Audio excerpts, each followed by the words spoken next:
Verifying trig identities. An identity is an equation that is true for all the values of the variable for which every term of the equation is defined.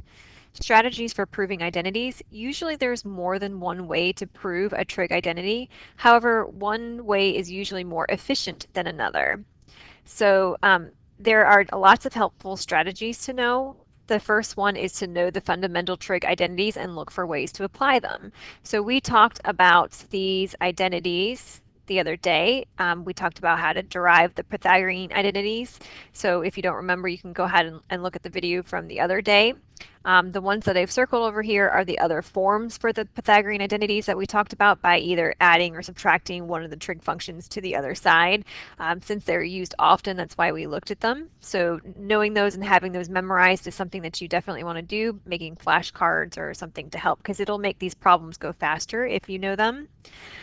Also, expressing in terms of sine and cosine. Note which functions are in the final expression you want. Sines and cosines pair up well, so do secants and tangents, and cosecants and cotangents. And of course, that's because if you look at the Pythagorean identities right here, notice that cosine squared and sine squared, tangent squared and secant squared, cotangent squared and cosecant squared go together for those. If you choose to work with one side of the identity, continuously refer back to the other side to see what you are trying to obtain. And it is often better to work with the more complicated side first. When one side contains only one trig function, usually you attempt to rewrite all the functions on the other side in terms of that function. We can use the Pythagorean identities to substitute for expressions equal to 1. Performing algebraic operations. So there's a bunch here: factoring, simplifying, finding the least common denominator, multiplying by the conjugate, combining like terms, etc. Those are all different things that we can do. So the main thing is to not just sit and stare at the problem, to try something. Even paths that lead to dead ends give you insights, because if you get to a dead end, you can say, oh, maybe I shouldn't have used that trig function. I should go back and try the one that I didn't use. So just kind of keep that in mind. Also note that proving identities is not the same as solving equations. So we're not solving these, we are verifying or proving them. So that means you can only work with one side at a time, which we'll talk about. Properties that apply to equations such as adding the same value to both sides are not valid when verifying identities, because in the beginning statement is something that we're trying to verify, so it may not be true. So for us, the problems that we're going to do are all going to be identities. You just have to verify them, and we'll look at them after the first problem. So the first problem is just simplifying. So we're going to write in terms of sine or cosine. So this is just a review of yesterday. So go ahead and pause the video, and when you're done, you can unpause and we'll go ahead and take a look at the answer.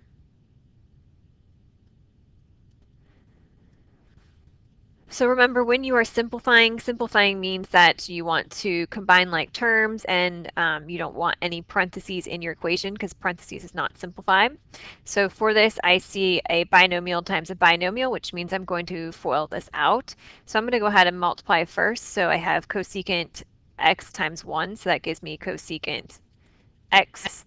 And then we have minus cosecant x times cosine x, and then plus cotangent of x, and minus cotangent x times cosine x. So all I did was FOIL for that first part. And now when I look at this, it says write in terms of sine or cosine. So I'm going to use my identities to replace different things in my equation. So we know that by the reciprocal identity, cosecant is equal to 1 over the sine of x. Again, that comes from our identities that we have over here. So that's our reciprocal identity. So those are the ones I'm using. It's good to always refer back to that if you don't have it memorized for right now, but I would again memorize those. So this would be 1 over the sine of x times the cosine of x. Remember, that's really over 1. Plus cotangent, we can use the quotient identities. Remember, cotangent is equal to cosine x over sine x minus, and again, cotangent's cosine x over sine x, and then that's times, of course, cosine x, which is over 1 if that helps you. Could you have used right here, instead of cosine x over sine x, 1 over tangent, the reciprocal identity for cotangent? Yes, but again, we're trying to get this in terms of sine or cosine, so that's why I did not choose to use that identity. So now for this, we are going to just go ahead and start simplifying. So 1 over sine x minus, if I multiply numerator times numerator, denominator times denominator, I get cosine x over sine x here, plus cosine x over sine x. Notice those are like terms that one's positive, one's negative, so those are going to cancel out. And here we have minus cosine times cosine gives me cosine squared x over sine x times 1, which is sine x. So now you notice that we have 1 over sine x minus cosine squared x over sine x. And these have like denominators, which means I can combine this into one fraction, because whenever you're simplifying, you want to try to get it down to one term and combine like terms when possible.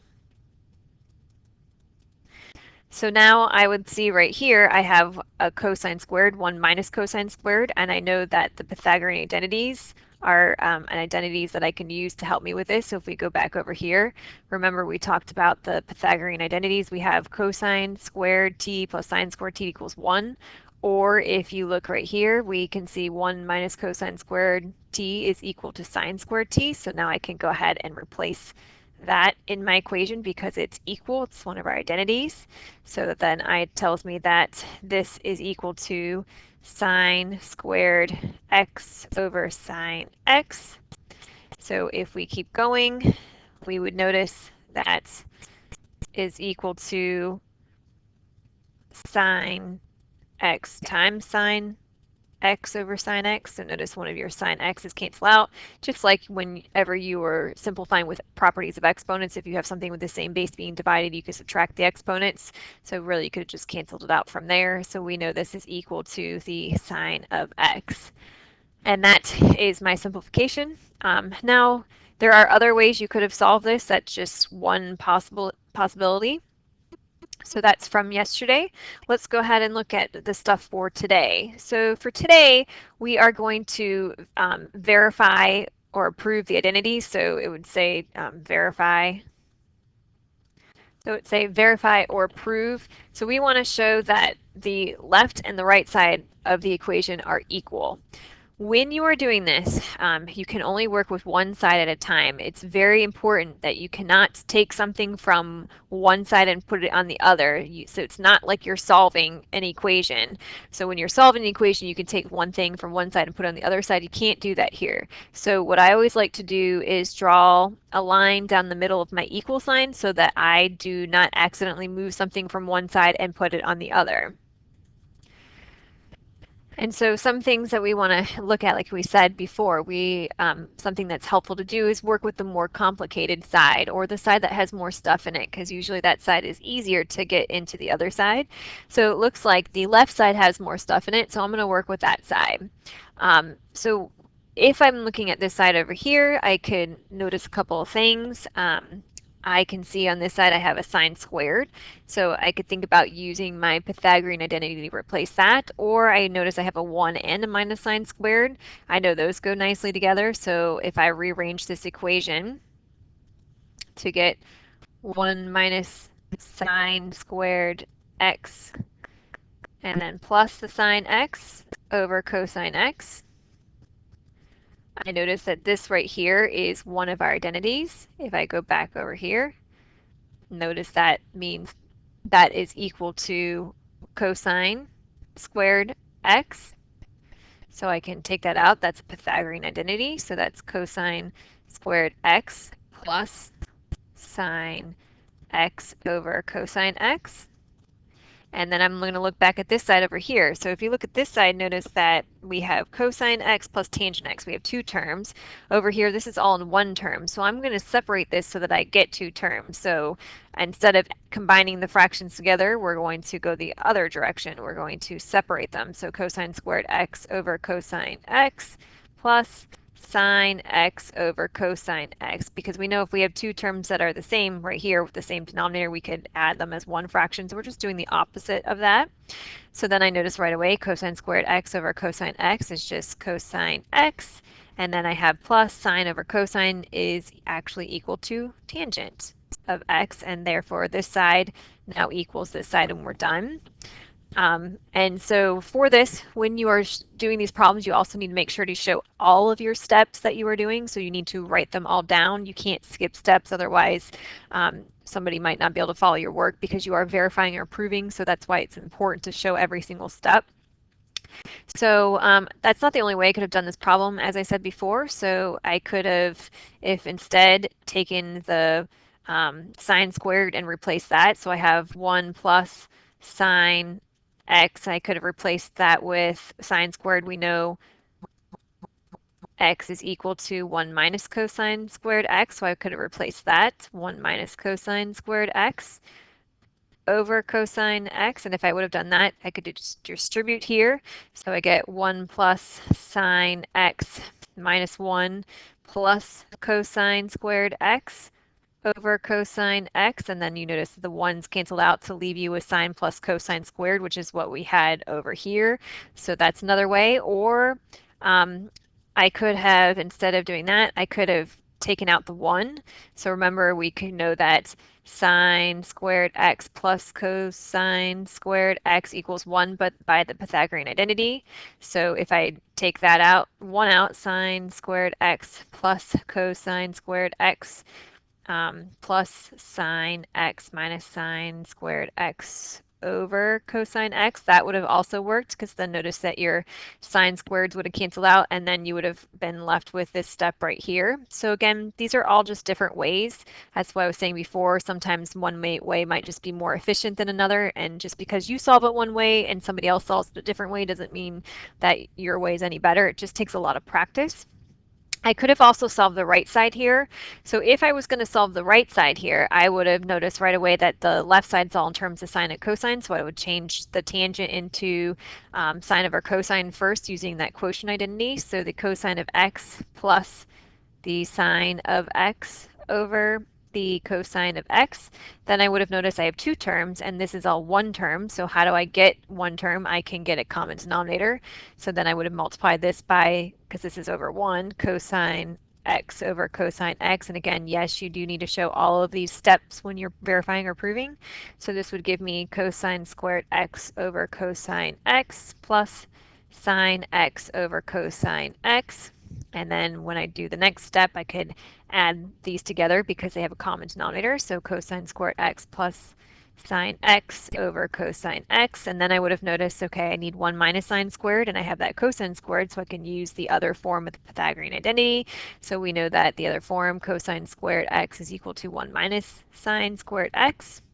So I get 1 minus sine squared x plus sine x over cosine x, and then I would have noticed that it's the same, except for I just need to change the order of the numerator that I have right here. So 1 plus sine x minus sine squared x over cosine x. So now this side equals this side. So again, you only needed just to solve one side, but I did both just to show you that sometimes or often you can do both. It's just that one side usually is easier than another. So you just have to pick which side works for you.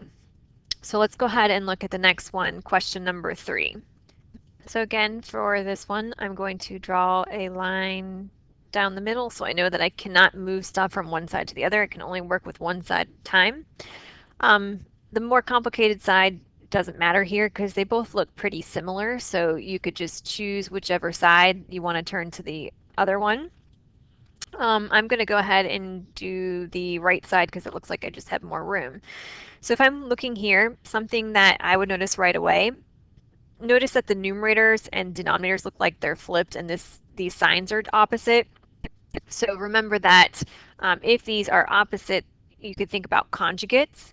So the conjugate, remember, of a term is when you change the sign of the second term. So if I have 1 minus cosine x, the conjugate of that would be 1 plus cosine x. So if I multiply this side by 1 plus cosine x over 1 plus cosine x, we're not changing the equation because that's really equal to 1. So that's why I'm allowed to do that.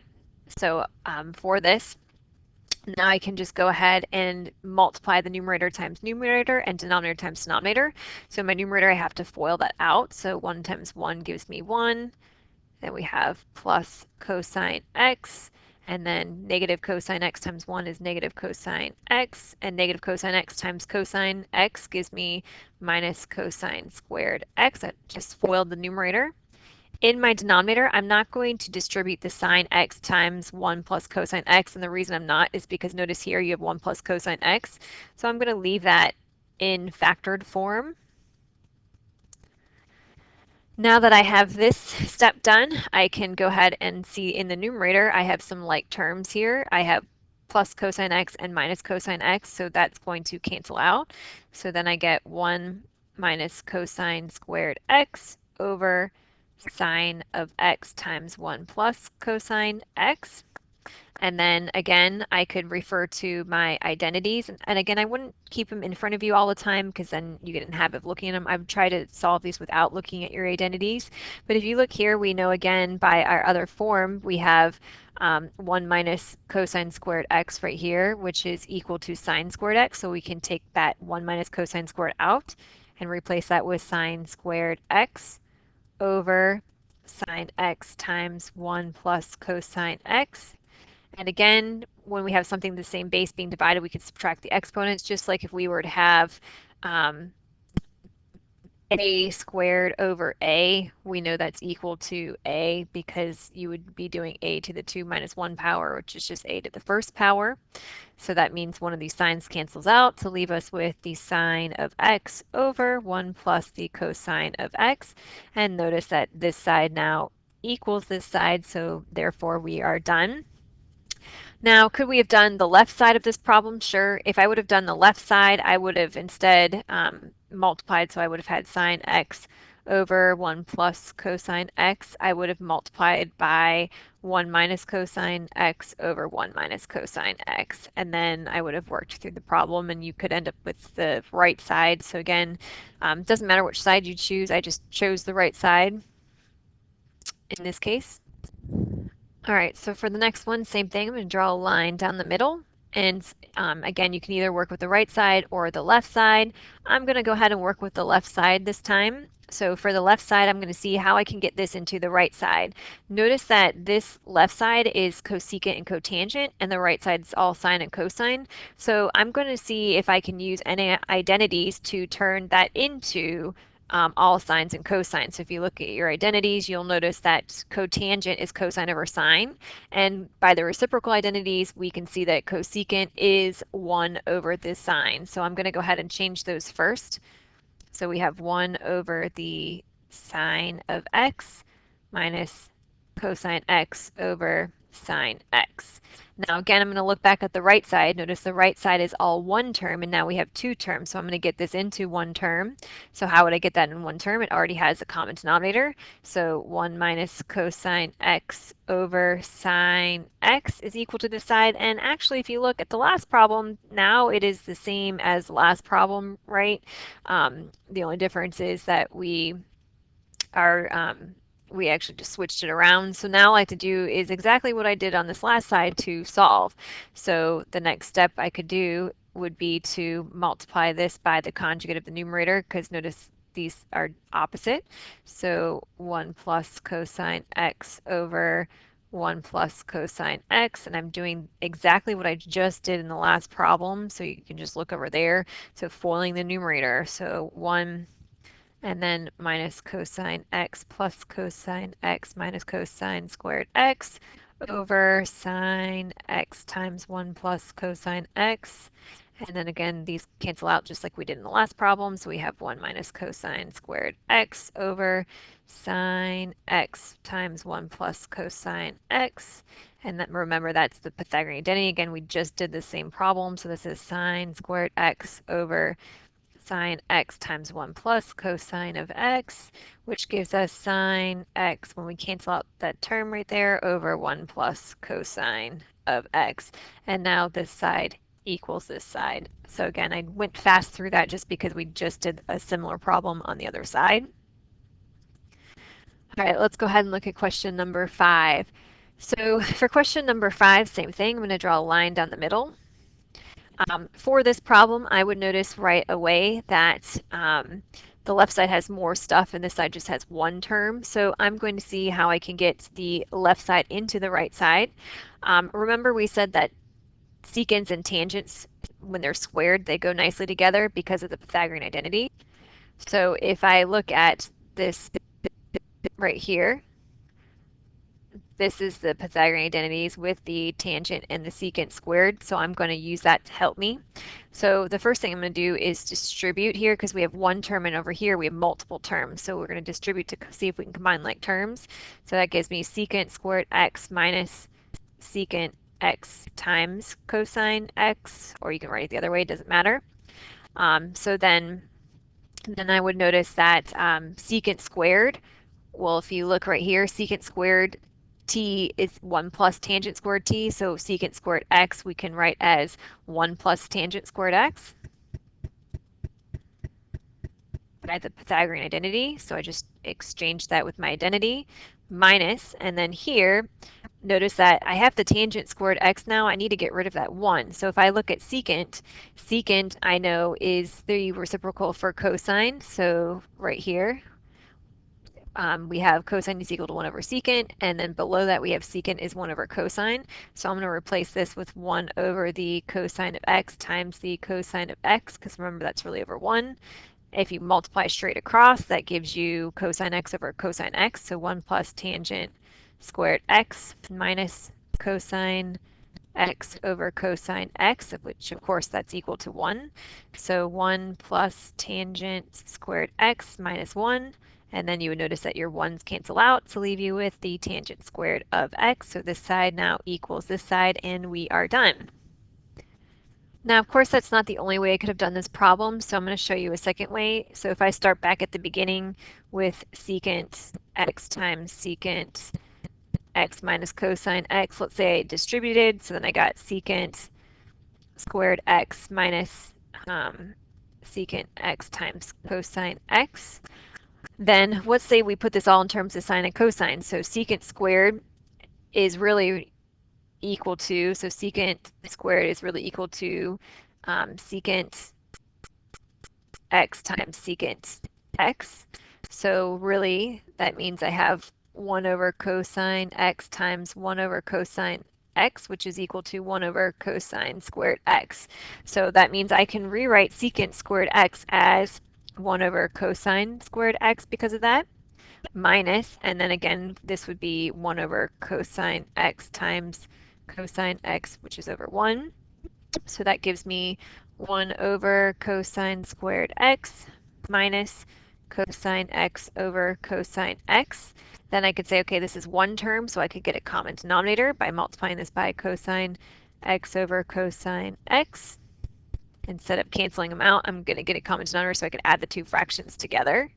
So that gives me 1 over cosine squared x minus cosine squared x over cosine squared x, which I did on purpose to get a common denominator.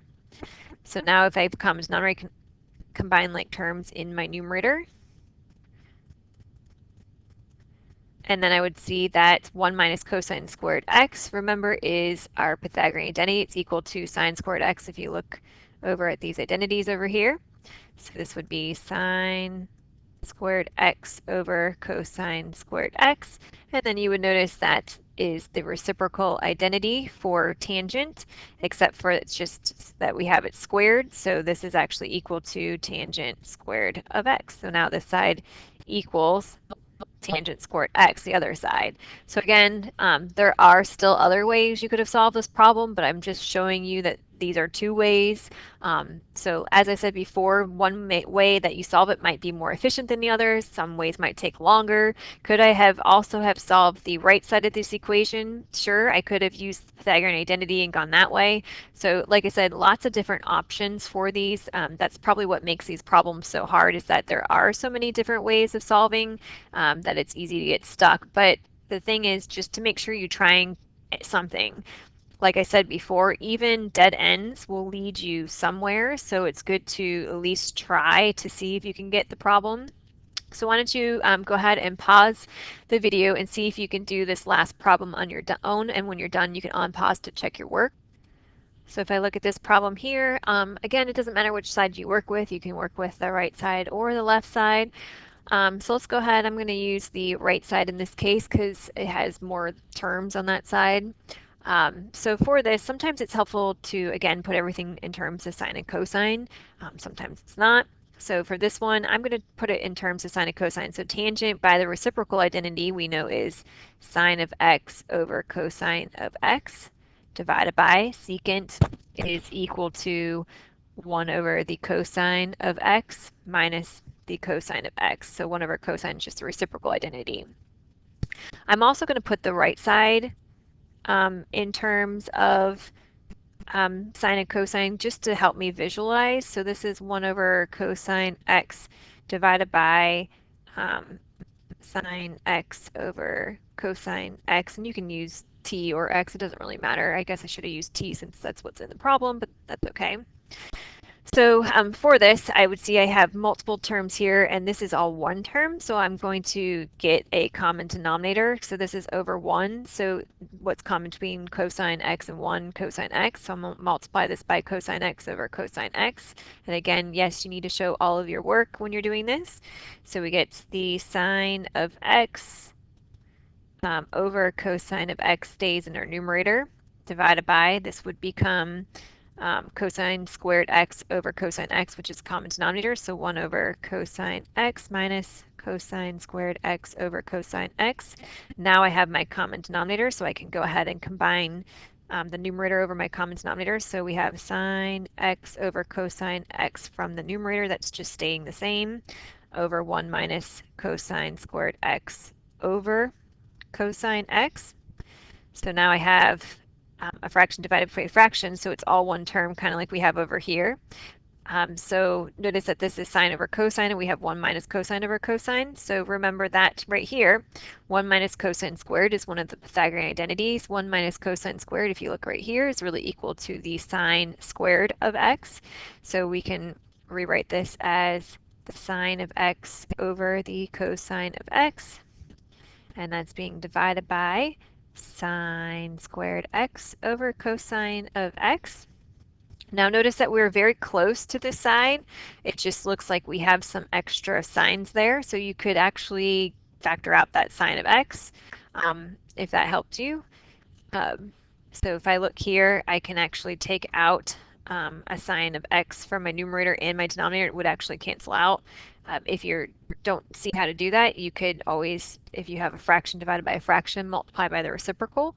So this would be the sine of x over the cosine of x times, so keep, change, flip, so times the cosine of x over sine squared x. So when we do that, if you cancel this out, I'm just doing what I normally see from students. So if we cancel that out, that gives me the sine of x over sine squared x, which is actually equal to 1 over the sine of x. Okay, well, let's say you got stuck right here. And I could also then go back to my other side and see if I can make that into 1 over the sine of x. If I go back to the left side, because I'm not taking something from the right to the left, that's why I'm allowed to do this. I'm just working with one side at a time. So if I have a fraction, again, divided by a fraction, I can multiply by reciprocal. So 1 over cosine x times cosine x over the sine of x. This would cancel out, so leave you with 1 over the sine of x. And now I've shown that this side is equal to this side. So that is another way you can solve these problems. You don't necessarily always have to work with one side specifically, as long as you're not taking something from one side and putting it on the other side or adding things to the equation. In this case, now we've shown that 1 over sine x equals 1 over sine x.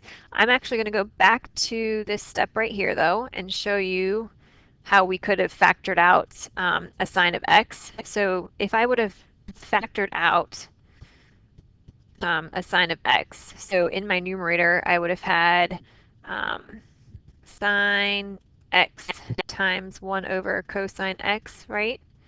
And in my denominator, if I factor out a sine of x, I get sine x over cosine x. Again, all I did was factor it out, so it's by itself. So notice right away that you have sine x divided by sine x right here. Those are going to cancel out. So this actually cancels out to leave me with 1 over cosine x divided by sine x over cosine x. And we know that 1 over cosine x is actually equal to secant of x, and sine over cosine is equal to tangent. And now you can see that this side equals that side. So just showing you another way you could have actually solved it by factoring out. And as I said before, just because I solve it one way doesn't mean that there are not other ways to solve it. You just have to make sure to continuously looking back at your identities, see if you can substitute one identity into the equation instead of another identity. But as I said before, just sitting and staring at the problem isn't going to help you with these. These do take a lot of practice. The more practice you do with these problems, the better you get at them. And as I said before, having your identities memorized also helps because it makes it go a lot quicker than having to always refer back to them. But if you follow these steps over here, this will help. And so we'll go ahead and be practicing this for the next day or two.